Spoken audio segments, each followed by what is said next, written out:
बिस्मिल्लाहिर्रहमानिर्रहीम। अस्सलामुअलैकुम। आज बन रहा है चिकन टिक्का सैंडविच। बहुत ही मज़ेदार यमी ये बन के तैयार होता है, तो चलें इसे बनाते हैं।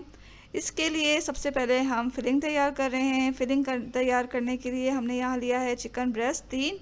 इसमें 3 टेबल स्पून के बराबर हम टिक्का मसाला पाउडर डालेंगे। 2 टेबल स्पून जैतून का तेल डाल लें या कोई सा भी आप कुकिंग ऑयल इस्तेमाल कर सकते हैं।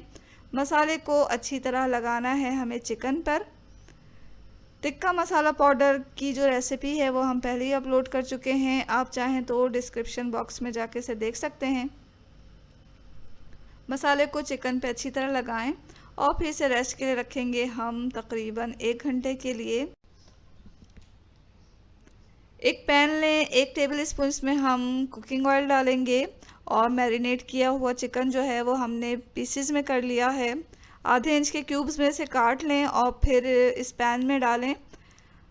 अब चिकन को हम इतना पकाएंगे कि ये अपने ही पानी में गल जाएगी और इसका पानी खुश्क हो जाएगा।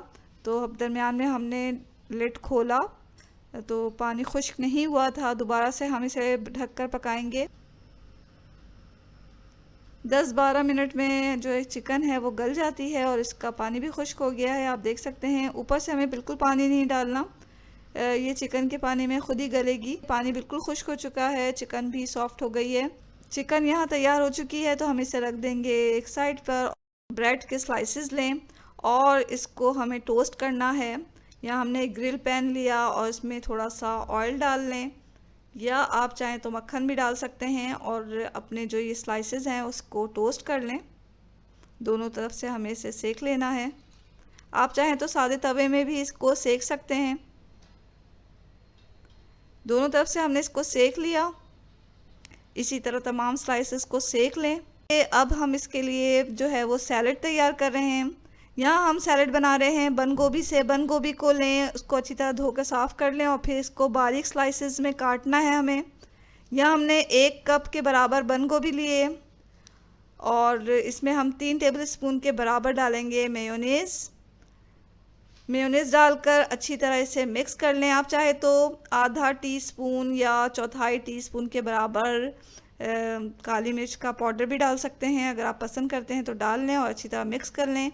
यह हमारा सैलेड तैयार हो गया है। 2 स्लाइसेस हमने रखे बोर्ड पे और इस पे अच्छी तरह ये सैलेड बिछा दें।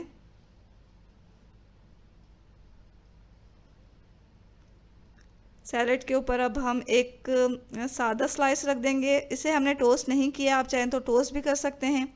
और फिर इसके ऊपर हम डालेंगे अपनी फिलिंग। तो ये चिकन टिक्का हमने इसके ऊपर रखा, अच्छी तरह बिछा दिया। ऊपर से हमने टोस्टेड स्लाइस रखे और ये हमारा चिकन टिक्का सैंडविच तैयार है। चिकन टिक्का सैंडविच को दरमियान में से कट करें और फिर सर्व करें चटनी या केचप के साथ। बहुत ही मज़ेदार बना है ये, देखने से ही लग रहा है ना कितना यमी है। इसे घर में बड़े बच्चे सब शौक़ से खाते हैं। घर में अगर आपको कुछ जल्दी बनाना है तो आप ये चिकन टिक्का सैंडविच बना सकते हैं और इसे लंच बॉक्स में भी दिया जा सकता है शाम की चाय के साथ। तो ये बहुत ही अच्छे लगते हैं। तो ज़रूर ट्राई करें इस मज़ेदार से चिकन टिक्का सैंडविच की रेसिपी को। अच्छा खाएं और खुश रहें। दुआओं में हमें हमेशा याद रखें। इसके साथ ही अल्लाह हाफ़िज़। बिस्मिल्लाहिर्रहमानिर्रहीम। अस्सलामुअलैकुम। आज हम ये बहुत ही मज़ेदार सैंडविच बना रहे हैं। बहुत ही ग़िज़ाइयत से भरपूर, जल्दी बन जाने वाला ये सैंडविच है। इसमें हम सब्जियां भी डालेंगे। तो चलें इस मज़ेदार से ग़िज़ाइयत से भरपूर सैंडविच को बनाना शुरू करते हैं। सैंडविच बनाने के लिए हमें 3 अंडे चाहिए। तो अंडे को हमने अलग से एक प्याले में तोड़ के डालना है ताकि अगर कोई अंडा ख़राब निकले तो उसे अलग किया जा सके और बाकी अंडों में ना मिले। तो हमने यहाँ 3 अंडे तोड़ लिए। अब हमें लेना है बंद गोभी। बंद गोभी को बारीक स्लाइस करके हमें इसमें डाल देना है। ये हमने आधा कप के बराबर लिया है।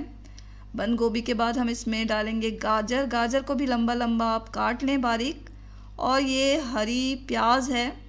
हरी प्याज का हरा पार्ट हमने लिया है, उसको भी बारीक करके इसमें डाल लें। ये भी 1/4 कप लिया है हमने। अब इसमें डाल दें आप क्रश किया हुआ काली मिर्च लें थोड़ा और उसे क्रश कर लें। 1/4 टीस्पून के बराबर हमने इसमें डाल दिया और नमक हस्बे ज़ायक़ा डाल दें। तमाम चीज़ों को अच्छी तरह मिक्स कर लें किसी भी विस्क की मदद से, कांटे की मदद से। तो इसके लिए हमें बहुत किसी मशीन की ज़रूरत नहीं, जो चीज़ आपके पास हो अवेलेबल उससे आप इसे अच्छी तरह फेंट लें। फेंटने के बाद इसे हमें रख देना है साइड में। अब इसे तलने की तैयारी करना है। तलेंगे हम इसे ऑलिव ऑयल में। आप चाहें तो कोई सा भी कुकिंग ऑयल ले सकते हैं जिसमें आप खाना पकाते हैं। तलने के लिए हमने फ्राइंग पैन का इस्तेमाल किया है, और वो है ये हमने फ्राइंग पैन जो है वो नॉन स्टिक लिया है ताकि तेल इसमें कम इस्तेमाल हो। तो 1 टेबल स्पून के बराबर ही हमने इसमें तेल डाला। तेल डालने के बाद जब तेल थोड़ा गर्म हो गया तो हम इसमें अपना बैटर डाल देंगे। ये अंडे का बैटर डालें। तमाम सब्जियों को अंडे पे अच्छी तरह फैला दें। तो इस तरह नहीं होना चाहिए कि कहीं ज़्यादा सब्ज़ी हो और कहीं कम। मीडियम से लो फ्लेम पर हम इसे तलने देंगे यहाँ तक कि ये इसका अच्छा सा कलर आ जाए गोल्डन नीचे से। और जब ये नीचे से पक जाएगा और थोड़ा ऊपर से भी पक जाएगा तो हम इसे पलट देंगे। ऑमलेट को पलटने का तरीका ये है कि एक प्लेट लें और इस ऑमलेट को जो है प्लेट में इस तरह स्लाइड करके निकाल लें। खाली फ्राइंग पैन को प्लेट के ऊपर उलट के रखें और प्लेट को फिर इस तरह पलट दें तो आसानी के साथ ऑमलेट जो है वो पलट जाता है। और फिर दूसरी तरफ से भी हमें इसे पका लेना है। पकाते वक्त हमने जो है फ्लेम को बिल्कुल मीडियम टू लो रखा हुआ है, बल्कि थोड़ा सा और लो कर दें क्योंकि अब हमें इसके ऊपर चीज़ डालना है। चीज़ हमने यहाँ चेडर चीज़ लिया, स्लाइसेस लिए, उसके ऊपर हम अच्छी तरह फैला देंगे। आप कोई सा भी चीज़ अपनी पसंद के मुताबिक लें, उसके ऊपर फैला दें। चीज़ को मेल्ट करने के लिए हम इसे थोड़ा सा ढक के ही पकाएंगे। तो हमने यहाँ कवर कर दिया इसे ताकि चीज़ भी हमारी अच्छी तरह मेल्ट हो जाए। थोड़ी देर हम इसे लो फ्लेम पर पकाएंगे ताकि हमारा जो ऑमलेट है वो नीचे से अच्छी तरह पक जाए, अच्छा सा कलर आ जाए इसका, और ऊपर से चीज़ जो है अच्छी तरह हमारी मेल्ट हो जाए। तो थोड़ी देर हमने इसे इसी तरह रखा। तो जब ये चीज़ मेल्ट हो गई, नीचे से भी अच्छी तरह अंडा पक चुका है, ऊपर से भी अच्छी तरह पक गया है, तमाम सब्जियाँ गल चुकी, तो हम इस ऑमलेट को 4 हिस्सों में डिवाइड कर देंगे। तो किसी भी स्पैचुला की मदद से, किसी भी चमचे की मदद से, नाइफ़ की मदद से आप इसे 4 हिस्सों में तकसीम कर दें। अब हमें करना ये है कि एक पैन लेना है। यहाँ हमने ग्रिल पैन लिया है ताकि हमारे जो स्लाइसेस हैं उस पर अच्छा सा डिज़ाइन भी आ जाए ग्रिल का। आप चाहें तो सादे तवे पे या आप फ्राइंग पैन पे भी इसे टोस्ट कर सकते हैं। तो स्लाइस पे हमने बटर से इसको टोस्ट करना है, बटर लगा के। तो बटर डाला, इसके ऊपर स्लाइस रखा और अच्छी तरह इसे सेक लिया। एक तरफ से अच्छा सा इसका कलर आ गया तो हम पलट के भी इसे सेक लेंगे। इसी तरह तमाम स्लाइसेस को हम इसी तरह सेक लेंगे। जितने भी हमें सैंडविचेस बनाने हैं तमाम स्लाइसेस को हम सेक लेंगे। एक टोस्ट किया हुआ स्लाइस लें, उसके ऊपर ऑमलेट रखें, ऊपर से टोस्ट किया हुआ दूसरा स्लाइस से कवर करें इसे, और ये हमारा सैंडविच तैयार है। दरमियान में से इसे आधा करें। बेहतरीन सैंडविच खाने के लिए बिल्कुल तैयार है। गरम गरम आप इसे खाने के लिए पेश करें, ख़ुद भी खाएं। और इसे आप बहुत जल्दी कुछ खाना चाह रहे हैं, कुछ बनाना चाह रहे हैं तो ये सैंडविच बनाएं। बहुत ही ग़िज़ाई से भरपूर है। बच्चों को दें, बच्चों को लंच बॉक्स में भी इसे दिया जा सकता है। शाम की चाय में से आप खाएं, चाय का लुत्फ़ दुबाला हो जाएगा।